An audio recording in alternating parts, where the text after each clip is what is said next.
విలువలు విశ్వసనీయత గురించి జగన్మోహన్ రెడ్డి గారు ఎప్పుడూ మాట్లాడుతూ ఉంటారు. కాకపోతే ఈరోజు జగన్మోహన్ రెడ్డి గారు ఆయన విలువల్ని, ఆయన విశ్వసనీయతని ఆయన చేతులారా నాశనం చేసుకుంటున్నాడు. ఒక రకంగా చెప్పాలి అంటే గొయ్యి తీసి బొంద పెట్టేస్తున్నాడు. ఈరోజు జగన్మోహన్ రెడ్డి గారు శ్రీకాకుళంలో పర్యటించనున్నారు. అంపోలు జిల్లా జైల్లో ఉన్నటువంటి వైఎస్ఆర్ కాంగ్రెస్ పార్టీ నాయకుడు ఎక్స్ మంత్రి అయినటువంటి సీదిరి అప్పలరాజు గారిని పరామర్శించడానికి, ములాఖాత్ చేయడానికి ఈరోజు జగన్మోహన్ రెడ్డి గారు ఆ జైలుకి వెళ్ళనున్నారు. ముందుగా మనం ఈ సీదిరి అప్పలరాజు గారి గురించి మాట్లాడుకోవాలి. ఈయన ఏదో స్వతంత్ర పోరాటం చేసి జైలుకి వెళ్ళలేదు, లేకపోతే ప్రజల కోసం ఉద్యమాలు చేసి జైలుకి వెళ్ళలేదు. ఈయన ఒక పాపం చేసి జైలుకి వెళ్ళాడు. జనరల్గా మనం చూసుకుంటే 3 అంశాలు ఉంటాయి. ఒకటి ప్రమాదము, రెండవది నేరము, మూడవది పాపం. ప్రమాదం, సీదిరి అప్పలరాజు గారి కొడుకు చేసింది ప్రమాదం, యాక్సిడెంట్. అది ఎవరూ కావాలని చేయరు. ఒక వ్యక్తిని యాక్సిడెంట్ చేసి చంపాలని అయితే అస్సలు చేయరు. ఒక యాక్సిడెంట్ అన్నది జరిగింది. రెండోది నేరం. నేరం అంటే ఏంటి? ఈ యాక్సిడెంట్ని మనము తప్పుదారి పట్టించాలి, ఈ యాక్సిడెంట్ నుంచి నా కొడుకుని నేను కాపాడుకోవాలి, ఈ యాక్సిడెంట్లో ఎవరినో ఇంకో అబ్బాయిని తీసుకొచ్చి ఆ అబ్బాయి గుద్దాడు అని చెప్పేసి చెప్పాలి అనుకోవడం అన్నది అది నేరం. ఇక్కడ పాపం అంటే ఏందో తెలుసా మీకు? అక్కడ ఒక వ్యక్తి చావు బతుకుల్లో కొట్టుకుంటుంటే ఆ వ్యక్తిని అలాగే వదిలేసి వెళ్ళిపోవడం అన్నది పాపం. ఒక రకంగా చెప్పాలంటే మహాపాపం. అక్కడ జరిగినటువంటి సంఘటన, సీదిరి అప్పలరాజు గారి కొడుకు ఒక వ్యక్తిని యాక్సిడెంట్ చేస్తే ఆ వ్యక్తి ఇమ్మీడియట్గా చనిపోలేదు. ఆ వ్యక్తి దెబ్బలు తగిలి పాపం కొట్టుకుంటున్నాడు. ఆ వ్యక్తిని కావాలి అంటే కాపాడొచ్చు, ఆ అబ్బాయే హాస్పిటల్కి తీసుకెళ్ళి ఉండాలి. కానీ ఆ అబ్బాయి వయసు చాలా తక్కువ, తనకు ఆ ఆలోచన వచ్చిందో లేదో, లేకపోతే ఆ టెన్షన్లో ఏమైందో మనకు తెలియదు. సరే, సీదిరి అప్పలరాజు గారికి ఈ విషయం తెలిసింది. దాని తర్వాత ఆయన వచ్చారంటే అక్కడికి క్లారిటీ ఏదో వచ్చి అక్కడ సిచ్యువేషన్ చూసి ఆయన ఏం చేయాలి? ఆయన ఒక డాక్టర్, నేను ప్రజల ప్రాణాలను కాపాడుతాను అని చెప్పేసి వాగ్దానం చేసినటువంటి, ఓత్ తీసుకున్నటువంటి ఒక డాక్టర్. ఆయన ఏం చేయాలి అంటే ఇమ్మీడియట్గా అక్కడ చావు బతుకుల్లో ఉన్న వ్యక్తిని కారులో పడేసి తీసుకెళ్ళి హాస్పిటల్లో అడ్మిట్ చేయాలి. కానీ ఆయన ఆ పని చేయలేదు. అక్కడి నుంచి వెళ్ళిపోయి అక్కడ లేని సాక్ష్యాలని క్రియేట్ చేసేటటువంటి ప్రయత్నం చేయడం మొదలుపెట్టాడు. ఆ కొడుకుని పక్కకు తప్పించి వేరే ఒక అబ్బాయిని అక్కడ నిలబెట్టే ప్రయత్నం చేయడం అనేది మొదలుపెట్టాడు. ఇంతలో ఈ వ్యక్తి ఇక్కడ చనిపోయాడు. ఇది కదా పాపం, ఇది కదా మహాపాపం. మీరు నిజంగా ఈరోజు ప్రమాదం చేసుంటే ఇంతలా పెద్ద బాధపడవలసిన అవసరం లేదు, ఎందుకంటే ఎవరు కావాలని చేయరు. కానీ మీరు చేసింది నేరం, పాపం రెండు కూడా ఉన్నాయి. అందుకే సీదిరి అప్పలరాజు గారి కొడుక్కి బెయిల్ వచ్చింది అనుకుంటా, సబ్జెక్టు కరెక్షన్. కానీ సీదిరి అప్పలరాజు గారు ఇంకా లోనే ఉన్నాడు. ఎందుకంటే అక్కడ ఉన్నటువంటి సాక్ష్యాలను తారుమారు చేసి ఒక కుట్ర చేసినటువంటి వ్యక్తి.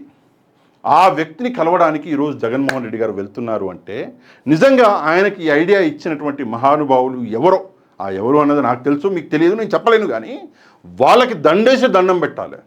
నిజానికి జగన్మోహన్ రెడ్డి గారు లేదా వైఎస్ఆర్ కాంగ్రెస్ పార్టీ ఎవరిని కలవాలి? ఆ బాధిత కుటుంబాన్ని కదా కలవాల్సింది. మా నాయకుడి కొడుకు చేసినటువంటి పని వల్ల, లేదా మా నాయకుడు చేసినటువంటి పని వల్ల మీకు నష్టం జరిగింది, మీ ఇంట్లో సంపాదించి ఏకైక వ్యక్తి చనిపోయాడు, మేము మీకు అండగా నిలబడతాము, జగన్మోహన్ రెడ్డి గారు మిమ్మల్ని కలవడానికి వస్తున్నాడు అని చెప్పి అక్కడ ఆ కుటుంబానికి అండగా నిలబడాలి.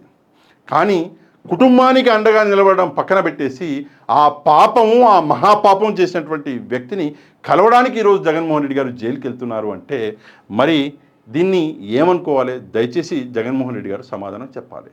మీరు నేరాలకి దూరంగా ఉంటాము, నేర ప్రవృత్తికి దూరంగా ఉంటాము అని చెప్పేసి డబ్బాలు కొట్టుకునే మీరు ఇక్కడ నేరం చేసిన వాళ్ళకే సపోర్ట్ చేస్తున్నారు. కష్టపడే వాళ్ళకి ఎవరికి సపోర్ట్ చేయరు. కష్టపడే వాళ్ళకి అట్లీస్ట్ ఒక మాట, ఒక ముక్క చెప్పరు, అరే ఈ వ్యక్తి మంచోడు, ప్రజల కోసం కష్టపడే వ్యక్తి అని చెప్పేసి ఎక్కడ చెప్పరు. కానీ ఇట్లాంటి పనులు చేసిన వాళ్ళనైతే వెనకేసుకొని వస్తారు. ఇదా రాజకీయం? ఈ రాజకీయం ఎన్ని రోజులు నడుస్తుంది? ఓసారి సమాధానం చెప్పాలి జగన్మోహన్ రెడ్డి గారు. ఇట్లాంటి రాజకీయం ఎన్ని రోజులు నడుస్తుంది? మీరు ఈరోజు ఆ కుటుంబాన్ని కలవడానికి ఒకవేళ వెళ్ళుంటే నిజంగా నేను అప్రిషియేట్ చేసేవాడిని. సరే, కలుస్తారో లేదో అది కూడా తెలియదు, ఎందుకంటే జైలుకి వెళ్తున్నారు అన్నటువంటి విషయం అన్నది సాక్షిలో పెద్ద బ్యానర్లో వేశారు. వైఎస్ జగన్ శ్రీకాకుళం జిల్లా పర్యటనపై ఆంక్షలు అని చెప్పేసి మొత్తం డీటెయిల్గా ఇక్కడ రాశారు. ములాఖాత్కు మాత్రమే అనుమతి అని చెప్పేసి.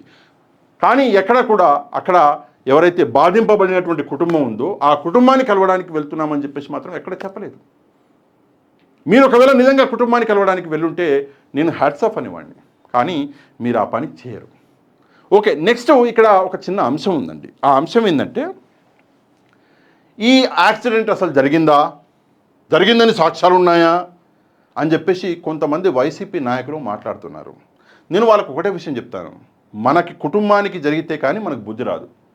జరగకూడదు, ఎప్పుడు ఆ మాట అనకూడదు, కానీ మనకి జరిగితే కానీ మనకు బుద్ధి రాదు. సమాజానికి మనం ఏమి ఇస్తామో అదే మనకి తిరిగి వస్తుంది. ఓకే, మనం ఒక చెట్టు నాటితే ఆ చెట్టు మనకి ఆక్సిజన్ ఇస్తుంది, మంచి. మనం ఒక వ్యక్తిని ఆదుకుంటే ఆ వ్యక్తి రేపు పొద్దున్న మనకి పనికొస్తాడు, అది మంచి. మీరు మాట్లాడే మాట ఏంటి అంటే, అసలు జరిగిందని సాక్ష్యం ఏంటి? ఏం మాటలు ఇవి నాకు అర్థం కాదు. జరిగిందని సాక్ష్యం ఏంటి అని అడిగేటటువంటి ఆ మూర్ఖులు కోర్టు ఎందుకు రిమాండ్ విధించింది అని చెప్పేసి మాట్లాడరా? కోర్టుకేమి చెవులు లేవా? కోర్టు చూడలేదా? చూసింది కాబట్టే కదా రిమాండ్ విధించింది. సాక్ష్యాలు ప్రొడ్యూస్ చేశారు కాబట్టే కదా ఈరోజు రిమాండ్ విధించింది. అవన్నీ కనిపించవు. టీవీ డిబేట్లలో లేదా మైకులు పట్టుకుని మాట్లాడేయాలి. సాక్ష్యాలు ఉన్నాయా, అసలు ఆయన చేశాడా, నువ్వు ఉన్నావు అక్కడ, నువ్వు చూసావా? చూడలేగా, జరిగి ఉండొచ్చు కదా, ఆస్కారం ఉంది కదా. ఒకవేళ జరిగితే అది పాపం కదా. జరిగింది అని చెప్పి సాక్ష్యం చూసే కదా కోర్టు రిమాండ్ విధించింది. అరే, యాక్సిడెంట్ చేసి చంపేసినటువంటి ఆ అబ్బాయి జైల్లో నుంచి బయటకు వచ్చాడు బెయిల్ మీద, ఆ లయ్య ఇంకా రాలే అంటే ఆ యాక్సిడెంట్ కంటే ఈయన చేసిన పాపం పెద్దది కాదా? ఓసారి ఆలోచించాలి. నేను శ్రీకాకుళం ప్రజలకు కూడా దండం పెట్టి చెప్తున్నా, అయ్యా, బాధ్యత తీసుకునే వ్యక్తిని నాయకుడు అంటాం మనం జనరల్గా. అంటే శ్రీధరి అప్పలరాజు గారి గురించి మాట్లాడుతాం. బాధ్యత తీసుకునే వ్యక్తిని నాయకుడు అంటాం మనం జనరల్గా. నిజంగా శ్రీధరి అప్పలరాజు గారు ఈరోజు మీలో ఒకడిని ఆయన కొడుకు యాక్సిడెంట్ చేసి చంపేస్తే ఆ వ్యక్తికి శ్రీధరి అప్పలరాజు గారు చేసినటువంటి అన్యాయం, మీలో ఒకడిని, శ్రీకాకుళం జిల్లా వాసి మీలో ఒకడిని శ్రీధరి అప్పలరాజు గారు చేసినటువంటి అన్యాయం ఏదైతే ఉందో అది మామూలు అన్యాయం కాదయా. ప్రాణం పోతుంటే జంతువులు కూడా స్పందిస్తాయి. నిన్న నేను చూసిన ఒక చిన్న పిల్లాడు, సంవత్సరం పిల్లాడు ఆడ కూర్చుని ఉంటే ఏదో కుక్కో ఏదో వస్తే పక్కన ఆవు వచ్చి ఆ చిన్న పిల్లాన్ని కాపాడింది. That was a real video. మనం మనుషులం.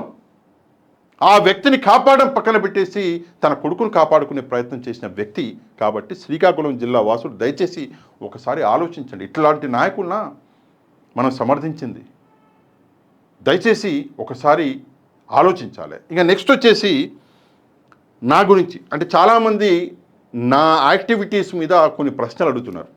అంటే అన్న, నువ్వు లాస్ట్ 1 monthలో వీడియోలు చేయట్లేదు అన్న, నీ వీడియోలు రావట్లేదు అన్న, ఏమైంది అన్న. అది నేను చెప్తాను, సమయం వచ్చినప్పుడు తప్పకుండా ఆ విషయాల గురించి మాట్లాడతాను. మీరు అవే కమెంట్లు పెట్టి మళ్ళీ మీరు ఆన్సర్లు రాక మీరు బాధపడడం అనేది నాకు ఇష్టం లేదు. ఏమైనా సరే ఒక్క విషయం మాత్రం గుర్తుపెట్టుకోండి, ముందున్నవాడు ఎవడైనా సరే తప్పు చేస్తే తప్పకుండా ప్రశ్నిస్తాను, వాడెంత పెద్ద వ్యక్తి అయినా సరే.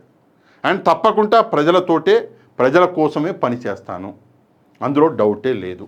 ఇక కొంతమంది అదేదో అంటారు, ఇదేదో, మీరు ఏమనుకున్నా పర్లేదు.